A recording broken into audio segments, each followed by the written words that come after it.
ইউরোপীয় ইউনিয়নের সঙ্গে প্রকাশ্যে বা গোপনে বাণিজ্য চুক্তি প্রশ্নে দীর্ঘদিন দর কষাকষি চলছিল যুক্তরাষ্ট্রের।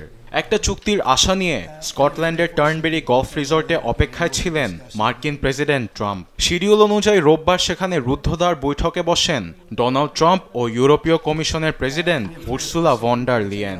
পুরো বিশ্বের চোখ ছিল তাদের দিকে। প্রায় 1 ঘন্টার বৈঠকে দুই নেতাকে দেখা যায় বেশ প্রাণবন্ত। বৈঠক শেষে অপেক্ষারত সাংবাদিকদের ট্রাম্প জানান, কেটে গেছে কালো মেঘ। ইউরোপীয় পণ্যে 15% শুল্ক আরোপে একমত হয়েছেন তারা। একে বাণিজ্য খাতে এ যাবৎকালের সবচেয়ে বড় চুক্তি বলে দাবি করেন মার্কিন president. I think you were saying this is probably the biggest deal ever reached in any capacity, trade or beyond trade. আমরা একটি বড় বাণিজ্য চুক্তিতে সম্মত হয়েছি। ইউরোপ যুক্তরাষ্ট্র থেকে $750 বিলিয়ন মূল্যের জ্বালানি কিনতে সম্মত হয়েছে। সেই সঙ্গে তারা আমেরিকার উপর যে অর্থ বিনিয়োগ করছে তার সঙ্গে আরও $600 বিলিয়ন আরও যোগ করবে। যুক্তরাষ্ট্রের জন্য শূন্যে শুল্কে বাণিজ্য করবে তারা।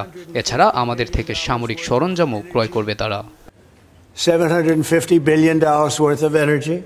ঐতিহাসিক চুক্তিকে সাধুবাদ জানিয়ে ইউ কমিশনের প্রেসিডেন্ট উর্সুলা জানান, এটি 27 ইউরোপীয় দেশের সঙ্গে যুক্তরাষ্ট্রের স্থিতিশীলতা আনবে। বিশ্বের অর্থনীতি বাজার স্থিতিশীল রাখতে 15% শুল্কের ভিত্তিতে আমরা বাণিজ্য চুক্তিতে পৌঁছেছি। গাড়ি, সেমিকন্ডাক্টর, ওষুধ সহ বেশিরভাগ ক্ষেত্রেই এই হার প্রযোজ্য। তবে নির্দিষ্ট কৃষিজাত পণ্য, প্রাকৃতিক সম্পদ, সকল বিমান যন্ত্রাংশে কোনো শুল্ক হার থাকবে না। এই তালিকায় আমরা আরও পণ্য অন্তর্ভুক্ত করব।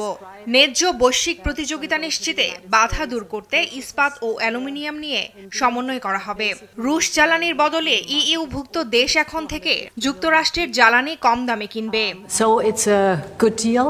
চুক্তিতে পৌঁছানোর আগে ইউরোপের পণ্যে 30% শুল্ক আরোপের হুমকি দিয়ে চুক্তিতে পৌঁছাতে 1 আগস্ট পর্যন্ত সময় বেঁধে দেন ট্রাম্প। তার আগেই শুল্ক অর্ধেকে নেমে আসায় বাণিজ্য যুদ্ধ এড়ালো যুক্তরাষ্ট্র ইউরোপ।